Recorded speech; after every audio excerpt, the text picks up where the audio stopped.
Bismillahirrahmanirrahim. Assalamualaikum warahmatullahi wabarakatuh.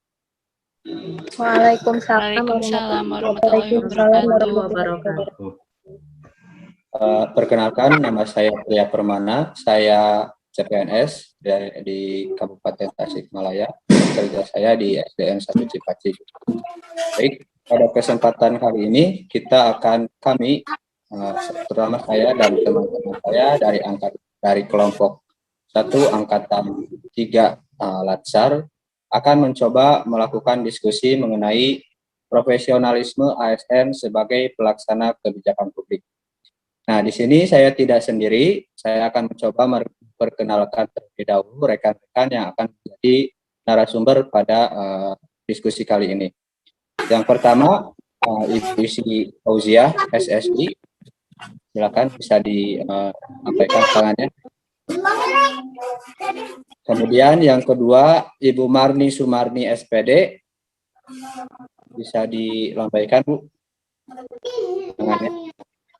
Kemudian yang ketiga, Ibu Putri Amelia, SPD. Kemudian yang keempat ada Ibu Sri Hayati, SPD. Yang kelima ada Ibu Mia Kusmiati, SPD. Yang keenam Ibu Rida Nurul Fauziah, SPD. Yang ketujuh Ibu Ita. Yang kedelapan Ibu Ila Sakilawati, SPD. Dan yang terakhir Bapak Andri Nur Syamsi, SH. Nah, baik. Kita langsung saja mulai diskusi mengenai profesionalisme ASN sebagai pelaksana kebijakan publik ini. Nah, pertanyaan yang pertama yang mungkin saya ingin tanyakan adalah bagaimana sih konsep ASN sebagai pelaksana kebijakan publik? Mungkin bisa diterangkan oleh Ibu Marni, silakan Ibu. Ya, baik, terima kasih Pak Tria. Pegawai ASN adalah pegawai negeri sipil dan pegawai pemerintah dengan perjanjian kerja yang diangkat oleh pejabat pembina kepegawaian dan diserahi tugas dalam suatu jabatan pemerintahan atau diserahi tugas negara lainnya, dan digaji berdasarkan peraturan perundang-undangan. Untuk menghasilkan pegawai ASN yang profesional, memiliki nilai dasar, etika profesi, bebas dari intervensi politik, bersih dari praktik korupsi, kolusi, dan nepotisme. Pengelolaan ASN diatur dalam manajemen ASN. Manajemen ASN lebih menekankan kepada pengaturan profesi pegawai, sehingga diharapkan akan tersedia sumber daya ASN yang unggul dan selaras dengan perkembangan zaman. Itu yang bisa saya paparkan, dan rekan saya bisa menambahkan. Terima kasih Bu Marni. Silakan, mungkin ada tambahan Ibu Isi. Mungkin ada tambahan mengenai bagaimana sih konsep ASN sebagai pelaksana kebijakan publik. Ya, baik, terima kasih Pak Tria. Saya Isi Fauziah melanjutkan penjelasan yang telah dipaparkan oleh Bu Marni mengenai pegawai ASN, kaitannya konsep ASN sebagai pelaksana kebijakan publik, yaitu sebagai pelaksana kebijakan publik harus menyadari bahwa dirinya bagian dari birokrasi yang melayani kepentingan publik yang berorientasi pada kepuasan pelanggan. Setiap pegawai ASN senantiasa bersikap adil dan tidak diskriminatif dalam memberikan pelayanan kepada masyarakat. ASN harus bersikap profesional dan berintegritas dalam memberikan pelayanan. Tidak boleh mengejar kepentingan atau keuntungan pribadi atau instansinya belaka, tetapi pelayanan harus diberikan dengan maksud untuk mensejahterakan masyarakat. Seperti itu. Sekian, terima kasih. Terima kasih Ibu atas penjelasannya. Kemudian pertanyaan yang kedua, apa sih fungsi dari kebijakan publik? Nah, mungkin untuk pertanyaan kedua ini bisa dijawab oleh Ibu Putri. Silakan, ada mungkin mau menambahkan. Iya, Patria, terima kasih atas waktunya. Kalau fungsi ASN sebagai pelaksana kebijakan publik ya, berdasarkan pasal 10 UU Undang-Undang Nomor 5 Tahun 2014 tentang aparatur sipil negara, salah satu fungsi ASN adalah sebagai pelaksana kebijakan publik. Nah, dengan kata lain, ASN adalah aparatur pelaksana atau eksekutor yang melaksanakan segala peraturan perundang-undangan yang menjadi landasan kebijakan publik di berbagai bidang dan sektor pemerintahan. Nah, mungkin dalam melaksanakan fungsinya, tentu ASN juga harus memperhatikan prinsip penting sebagai pelaksanakan kebijakan publik. Di antaranya ada ASN harus mengutamakan kepentingan publik dan masyarakat luas dalam mengimplementasikan kebijakan publik. Jadi ASN itu adalah sebagai ujung tombak dalam membuat dan mengeksekusi suatu kebijakan dan dalam merespons suatu masalah. Nah, yang kedua adalah ASN harus mengutamakan pelayanan yang berorientasi pada kepentingan publik. Nah, di sini ASN harus menjiwai semangat Undang-Undang ASN yang berupaya untuk memperbaiki sifat layanan birokrasi yang buruk, yaitu birokrasi yang berfungsi hanya untuk melayani kepentingan atasan, bukan untuk kepentingan publik atau masyarakat, yang rekrutmen pegawainya didasarkan atas kedekatan keluarga atau pertemanan, bukan melalui sistem merit. Jadi bukan berdasarkan sistem merit itu, jadi bukan berdasarkan kompetensi atau kompetisi. Nah, dengan demikian, pegawai ASN harus menyadari dirinya sebagai bagian dari birokrasi yang melayani kepentingan publik yang berorientasi pada kepuasan pelanggan. Nah, yang selanjutnya, ASN itu harus berintegritas tinggi dalam menjalankan tugasnya. Jadi, kita sebagai ASN harus berpegang pada 12 kode etik dan kode perilaku yang sudah diatur oleh Undang-Undang ASN. Mungkin dari rekan yang lain ada yang mau ditambahkan atau dikoreksi? Mungkin dari rekan ada yang mau menambahkan. Ibu Sri mungkin. Ya, saya mau menambahkan sedikit ya. Jadi dalam hal fungsi ASN sebagai pelaksana kebijakan publik, ini maksudnya adalah bahwa setiap ASN harus mendukung dan melaksanakan setiap kebijakan pemerintah yang sudah ditetapkan. Untuk menjalankan fungsi ini, tadi sudah disebutkan bahwa ASN itu harus menerapkan beberapa prinsip yang tadi diantaranya mementingkan kepentingan umum, yang kedua yaitu berorientasi pada pelayanan publik, dan yang ketiga yaitu berintegritas. Nah, selain itu, selain melaksanakan prinsip tersebut, ASN juga harus memiliki kompetensi manajerial, kemudian teknis, dan sosial kultural. Hal ini akan membantu ASN sebagai pelaksana kebijakan publik apabila menemukan situasi di mana kebijakan yang dikeluarkan atau yang ditetapkan oleh pemerintah ada yang bertentangan dengan kondisi sosial masyarakat. Contohnya, saat pemerintah mengeluarkan kebijakan publik mengenai pencegahan penularan wabah COVID-19, pemerintah mengeluarkan kebijakan PSBB dan juga vaksinasi. Dalam hal ini, banyak masyarakat yang melanggar bahkan menolak kebijakan tersebut. Nah, dalam kesempatan itu, ASN juga harus memiliki kemampuan memadu serasikan antara kebijakan pemerintah dengan kondisi masyarakat agar kebijakan pemerintah tersebut dapat dilaksanakan dan diterapkan oleh masyarakat sehingga terjadi pencapaian terhadap kebijakan pemerintah tersebut dan tidak berdampak negatif kepada kehidupan masyarakat. Ya, terima kasih. Mungkin segitu Jadi, saja. ya, baik. Terima kasih. Jadi intinya ASN ini merupakan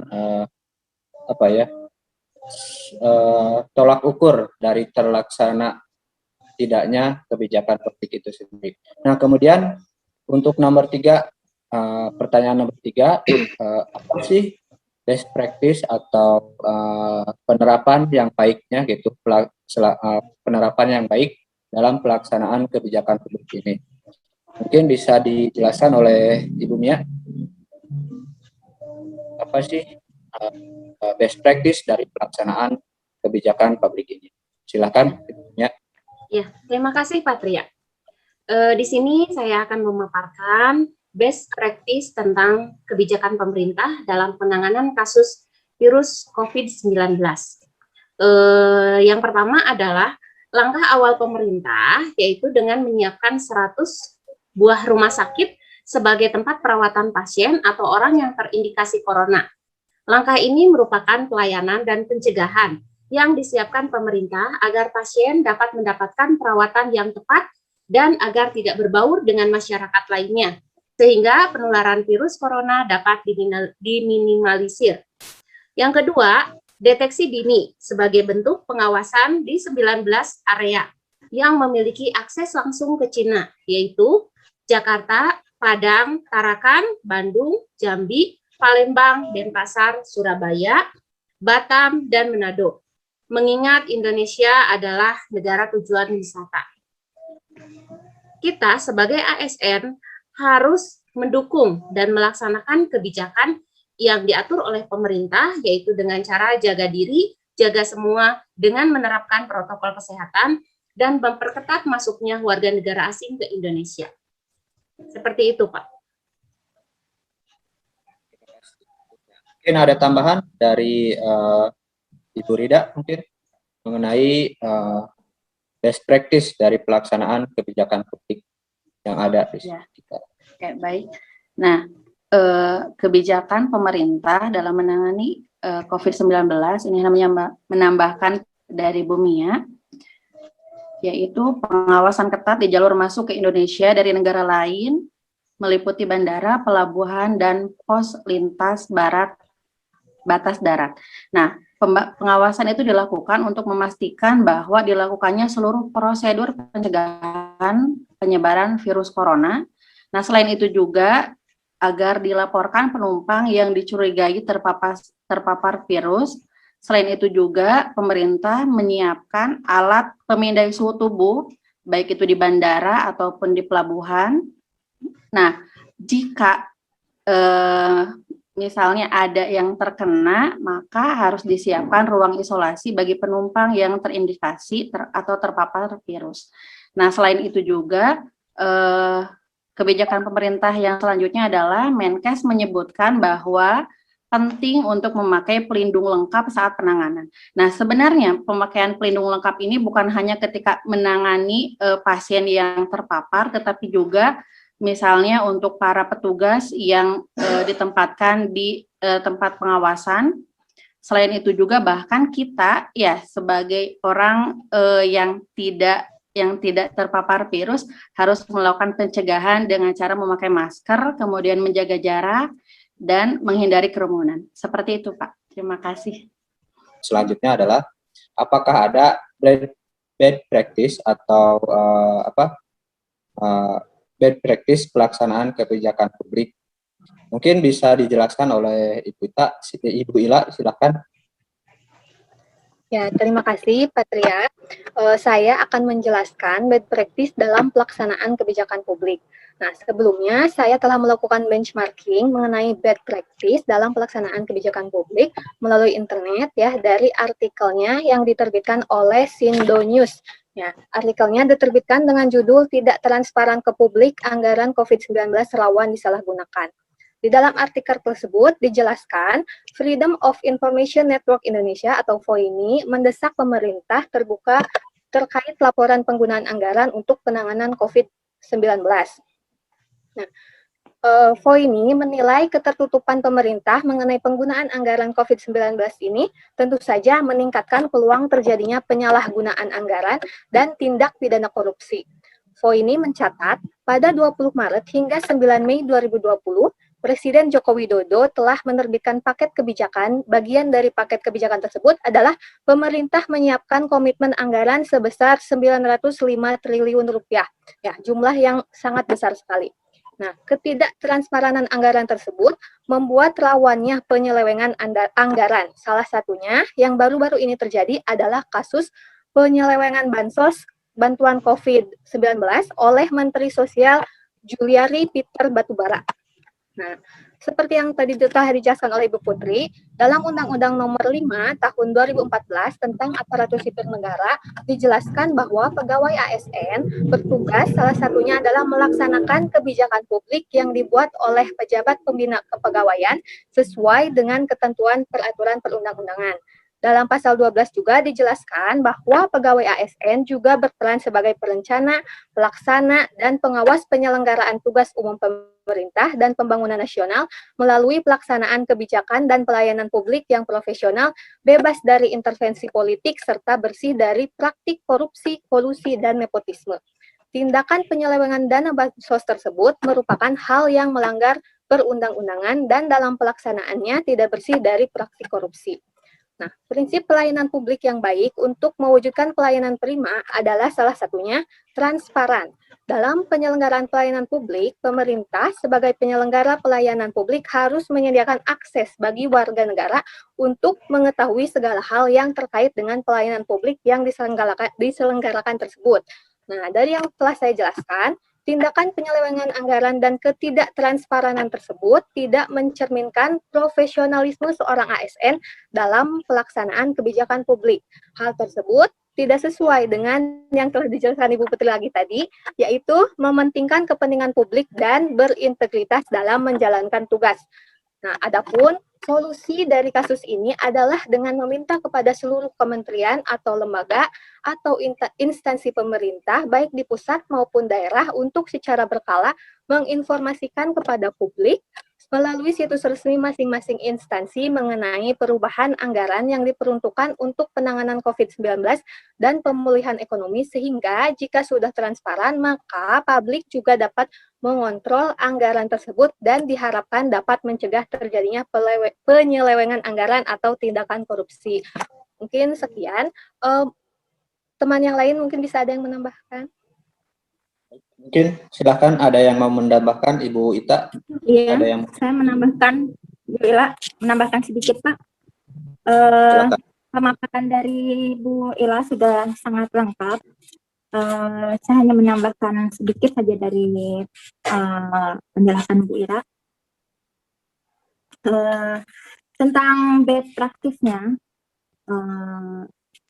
di sini meliputi dari tidak transparan dalam pengadaan alat-alat kesehatan, juga dari kegiatan bansos ya, bansos juga untuk pemulihan ekonominya.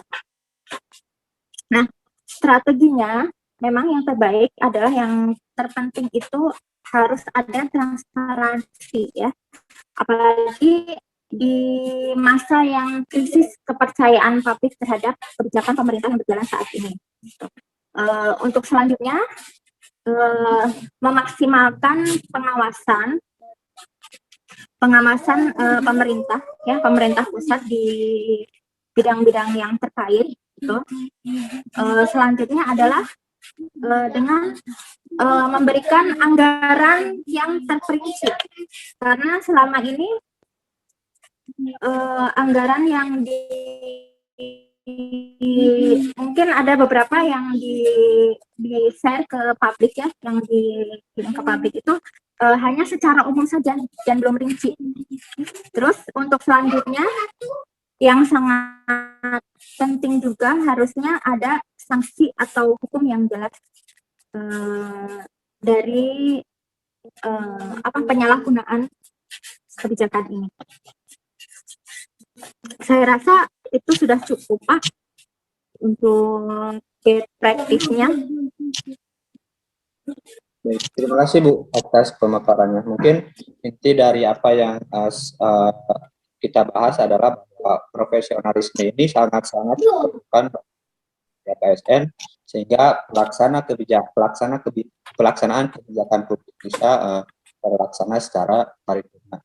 Nah, baik, setelah kita membahas bagaimana, kemudian fungsi, kemudian best practice dan practice, nah kita akan coba buat kesimpulan apa sih yang telah kita bahas hari ini, dan kemudian saran apa sih yang perlu disampaikan sehingga kita sebagai ASN bisa menjadi ASN yang profesional yang bisa bekerja secara paripurna.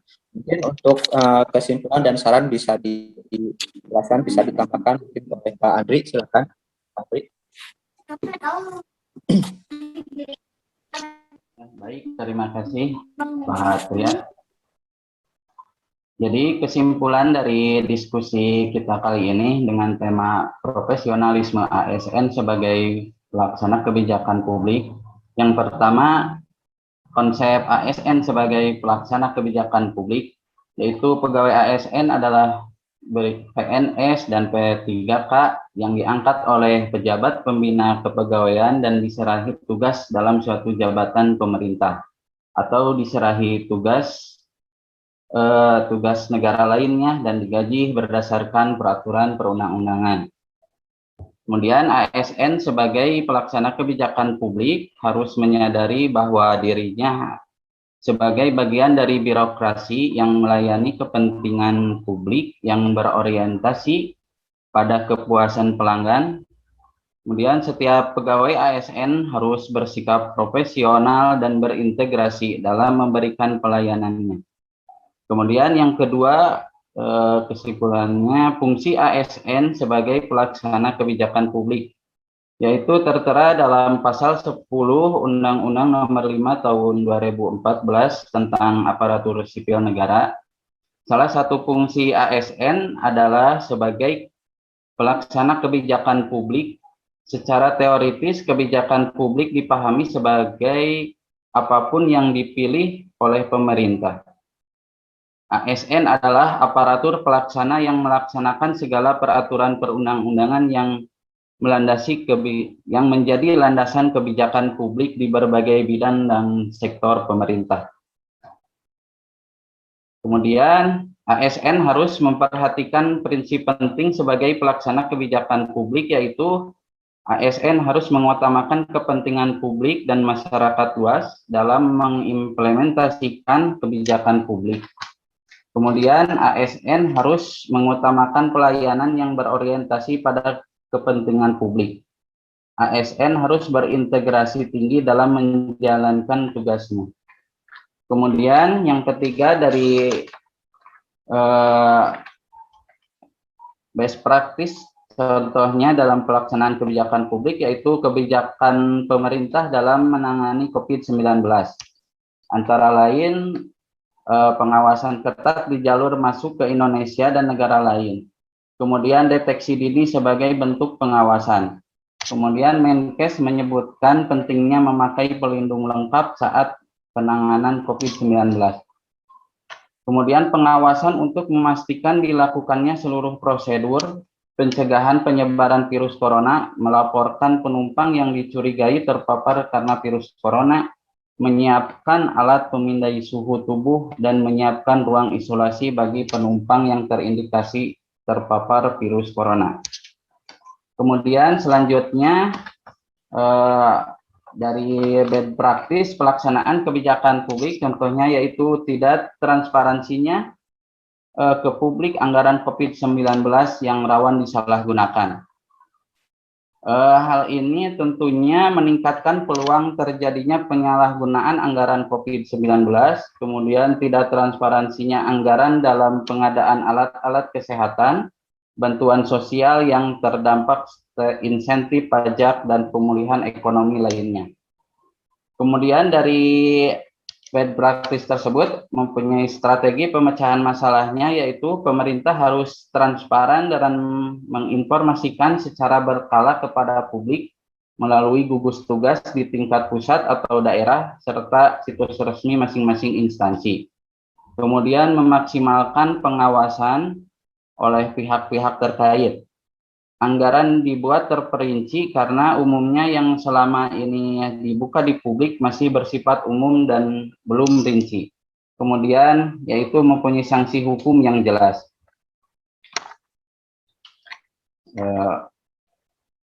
Kemudian saran dari kita diskusi hari ini yaitu dari tindakan penyelewengan dana bansos dan tindakan penyelewengan anggaran dan ketidaktransparansi yang dilakukan oleh pemerintah tersebut merupakan tindakan praktik korupsi, nepotisme, dan melanggar perundang-undangan yang seharusnya ASN itu berperan sebagai perencana, pelaksana, dan pengawasan penyelenggaraan tugas umum pemerintah dan pembangunan nasional melalui pelaksanaan kebijakan dan pelayanan publik yang profesional, bebas dari intervensi politik, serta bersih dari praktik korupsi, kolusi, dan nepotisme.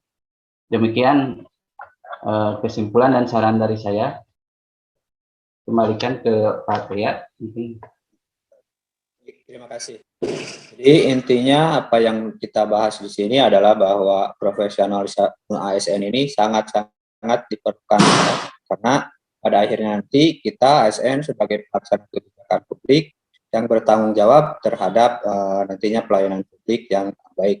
Ketika pelayanan publik sudah baik dan kebijakan sudah terlaksana dengan baik, otomatis mungkin kepercayaan masyarakat terhadap instansi pemerintahan atau terhadap ASN juga akan meningkat. Baik, demikian mungkin diskusi yang telah kami laksanakan hari ini. Mudah-mudahan bisa bermanfaat, bisa menjadikan motivasi sebagai kami secara khusus dan umumnya pada para penonton yang menonton hari ini bisa memotivasi diri untuk bisa menjadi ASN yang lebih baik lagi, menjadi ASN yang profesional, yang mampu melaksanakan kebijakan publik secara baik. Demikian dari kelompok 1 angkatan 3. Wabillahi taufiq wal hidayah. Wassalamualaikum warahmatullahi wabarakatuh.